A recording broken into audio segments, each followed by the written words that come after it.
Silvia, a profundizar sobre este tema de los incendios con un invitado de lujo, porque se han creado distintas polémicas respecto a cómo se ha trabajado con los incendios, el tema del bosque nativo. Hay distintas polémicas respecto a la Sociedad Rural de Jesús María, que está fomentando que se vuelva a rediscutir la ley de bosques, por ejemplo. Claro, exactamente. Bueno, y el tema de que la mayoría de los incendios también son intencionales y las consecuencias que dejan, por eso vamos a tomar contacto y tenemos un invitado muy especial, Andrés, con respecto al tema de un estudio también que realizan desde la universidad y desde el CONICET, que también es muy importante. Se han reunido distintas instituciones científicas de las ciencias ambientales y lo vamos a saludar al doctor en ciencias biológicas, Lucas Enrico. ¿Cómo estás, Lucas? Hola, ¿qué tal? ¿Qué tal? ¿Cómo le va? Bienvenido. Gracias por la invitación.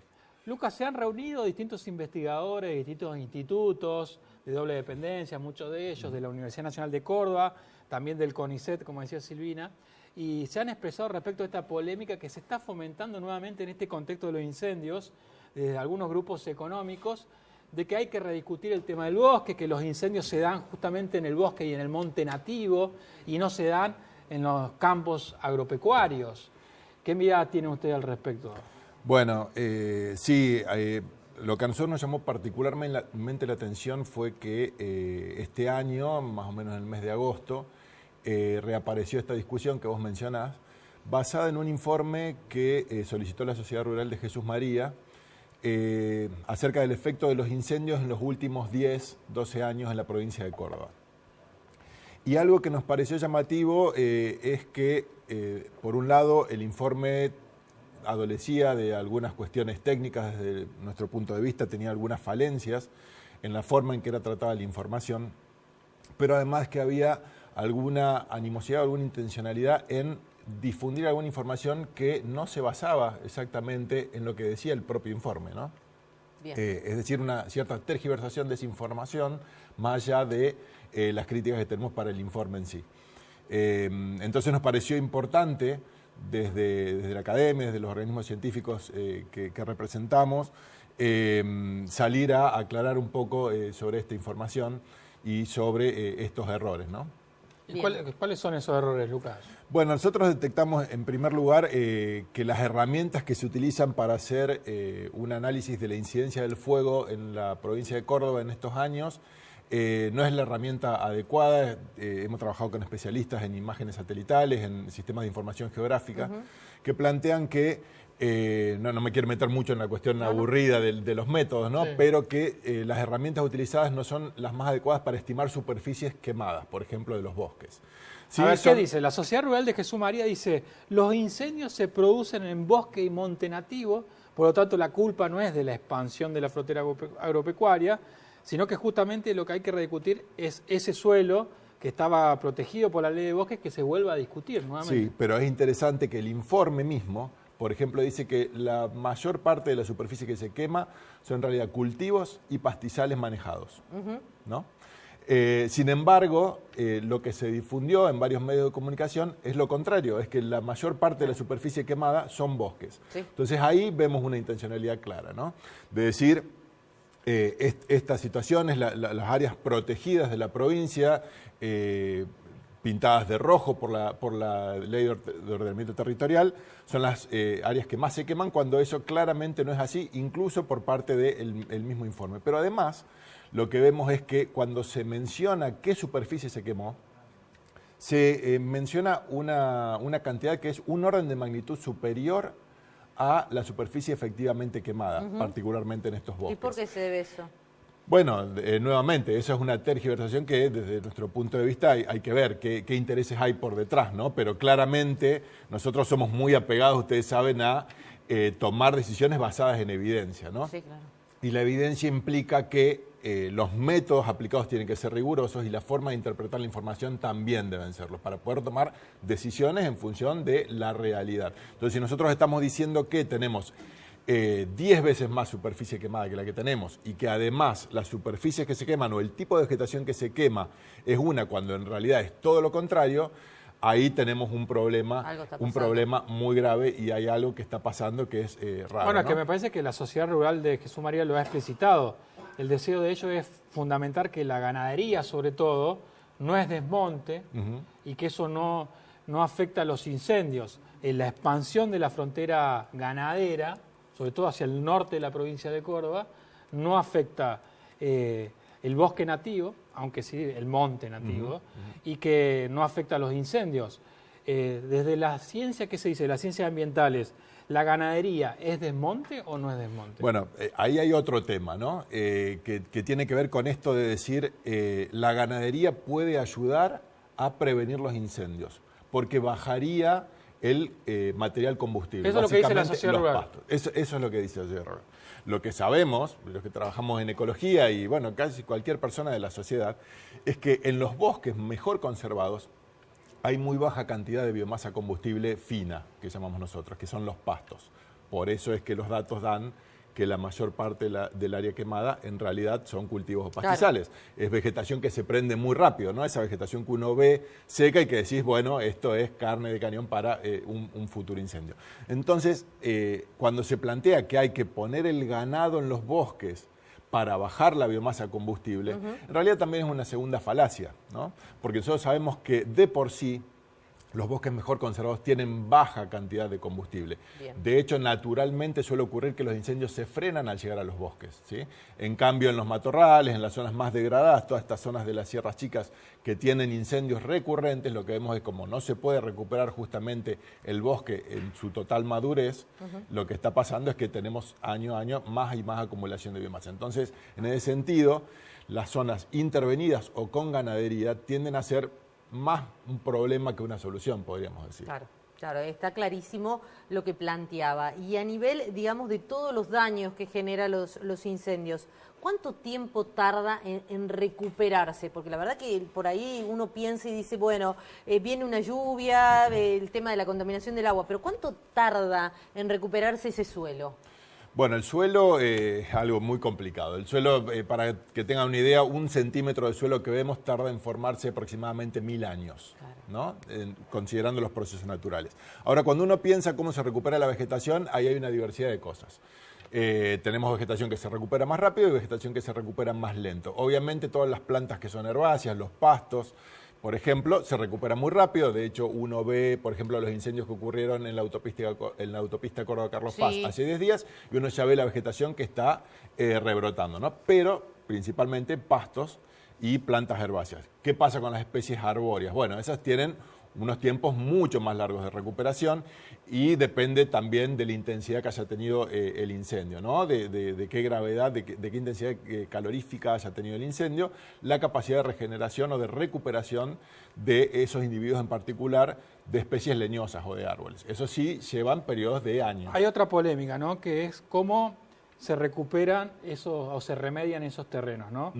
Entiendo que hay algunos sectores que plantean que hay que hacer bombas de semillas y hay otros sectores que sostienen, no, hay que dejar que la naturaleza trabaje. Exacto. Y por su propia cuenta se va a reconstruir, digamos, el bosque y el monte nativo.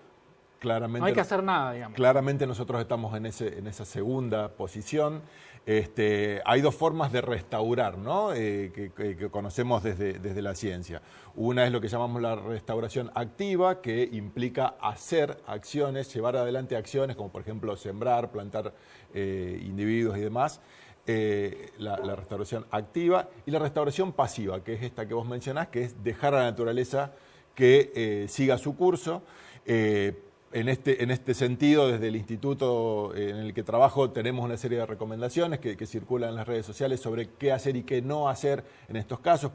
Por ejemplo, lo ideal es cercar, evitar ingresar, por eso las clausuras que estamos viendo a ciertas regiones que están ocurriendo por parte del Ministerio de Ambiente de la provincia, para evitar que la gente ingrese y esté alterando esa situación. Por supuesto, la situación ideal además incluiría la llegada de lluvias tenues, no lluvias fuertes, que permitan que no perdamos el suelo quemado que ha quedado en la superficie, ¿no? Con las otras consecuencias que conocemos de después contaminación de los cursos de agua. Con respecto a lo que vos estás mencionando, ¿qué conviene más para no perder esto? ¿Las lluvias tenues o las lluvias fuertes? A nosotros nos convendrían una serie de lluvias tenues, ¿sí? De pocos milímetros y más tipo de llovizna por varios días seguidos. Antes que una lluvia fuerte, claro, que venga una tormenta y arrastre con todo ese suelo que nos ha quedado muy Otras polémicas, ¿no? Que se están dando. Una es, a sectores ambientalistas que conforman las brigadas voluntarias de ciudadanos que se capacitan y pelean contra el fuego, y en la discusión con el ETAC y los bomberos en cuanto a la estrategia de combatir el fuego. Lo que dicen muchas organizaciones ambientalistas es que la estrategia actual del gobierno provincial en el manejo del fuego es dejar que el fuego avance y solamente proteger las viviendas. Y que el bosque y el monte nativo, si se quema, bueno, es el costo que hay que pagar. Sí. Esa es la estrategia actual del gobierno. Bueno, ahí para mí hay algo interesante desde el punto de vista social, ¿no? Que tiene que ver también un poco mezclando esto con la sociedad rural y los diferentes grupos o actores sociales, que tiene que ver con una concepción individual o colectiva, ¿no? Del ambiente, de la sociedad, de los bienes comunes. Y a mí me parece que esta cuestión de las brigadas que surgieron fuertemente durante los incendios del 2020, si ustedes recuerdan, hoy tenemos más de 20 o alrededor de 20 brigadas forestales generadas a partir de la inquietud social, ¿no? De la necesidad de la gente de hacer cosas, que tienen en particular una preocupación no solo por los bienes económicos, que son importantes, por supuesto, las vidas y las casas y las actividades productivas, pero también por esta otra cuestión que forma parte de nuestro patrimonio y de nuestro futuro, que tiene que ver con el monte en sí, porque sabemos y hay una conciencia ya por suerte muy generada en la sociedad de que dependemos de muchas cosas que nos da el bosque. El bosque no solamente a Córdoba le da el ingreso turístico de una belleza estética, sino que además nos da un montón de servicios ecosistémicos que nos permiten una mejor calidad de vida para las generaciones actuales y también para las generaciones futuras. Entonces, ahí cuando se plantean estas antinomias un poco, a mí me parece bastante preocupante, porque uno incluso ve cómo se dejan de lado al momento de diseñar estrategias de combate o de control del fuego a las brigadas que están haciendo un trabajo muy sacrificado en nuestros territorios. Yo soy de Salsipuedes particularmente, y estamos viendo a los chicos y las chicas de nuestro pueblo que están ahí combatiendo en la línea de fuego. Nos tiene que dar mucho orgullo el trabajo que realizan. Con toda su entrega estamos tratando de colaborar los vecinos como podemos con llevarlos y traerlos a los sitios del fuego, pero ellos están poniendo el cuerpo ahí. Están agotados. Por otro lado, la labor de los bomberos, que es invalorable para mí también. Pero bueno, claramente contamos con estructuras diferentes. Vos fíjate que en la narrativa del gobierno, y en la narrativa de la gente que está llevando adelante la estrategia de lucha contra el fuego, no está dentro de las prioridades la preservación del bosque y el monte nativo. Para nada. Ni se menciona esas palabras. Para nada. O está en tercer o cuarto plano. Digamos, la prioridad son las viviendas y la vida de las personas. Y el tema de las viviendas es que en tanto y en cuando sigamos entrando al bosque y a las zonas más alejadas de los ejidos urbanos con nuevas urbanizaciones, vamos a estar aumentando cada vez más los riesgos, no solo de perder el bosque nativo, sino también de esas nuevas casas. Eso te iba a decir. Me tocó hacer nota con un hombre que lo perdió todo, tenía una casa preciosa que él mismo había construido, contó la historia y estaba en el medio del monte. Un lugar paradisíaco. Chicos, era precioso. La vista que tenía no se la podía describir. Pero vos pensás y te pones a ver y decís, está bueno tener una casa acá, pero no es óptimo, no es lo mejor que tengas una casa construida ahí. Entonces hay muchos que construyen y así había un montón de viviendas construidas en las montañas, a la vera de los cauces de agua, que son lugares paradisíacos, que son hermosos, pero te das cuenta que no se puede construir ahí. Hay una relación muy directa, muy conocida ya por la ciencia, entre la densidad de caminos y la densidad de urbanizaciones y un montón de problemas. Desde la contaminación, la invasión de especies exóticas e incluso, en este caso, los fuegos. Cuando uno ve cómo se generan estos focos de incendio, en general están cerca de caminos, cerca de puntos de zonas urbanas, cerca de viviendas, ¿no? Entonces, cuanto más sigamos armando este entramado que penetra en las zonas, en las áreas protegidas de la provincia de Córdoba, más vamos a estar aumentando el riesgo de incendio. Y eso incluye al Estado. Porque nosotros tenemos, por ejemplo, la autovía de Punilla, que ha sido un tema muy candente en las discusiones ambientales de los últimos años, y toda esta lógica de las circunvalaciones y las nuevas rutas que se están construyendo en la provincia, que van ingresando en los territorios y con ellos van promoviendo urbanizaciones y con ello van aumentando también los riesgos de incendios. Entonces ahí hay una responsabilidad clara del Estado de parar con esta política de irradiar la urbanización hacia la Córdoba más profunda, o incluso a zonas con alto riesgo de incendios, para evitar a futuro mayores problemas, ¿no?, de este tipo. O controlar. Claro, controlar.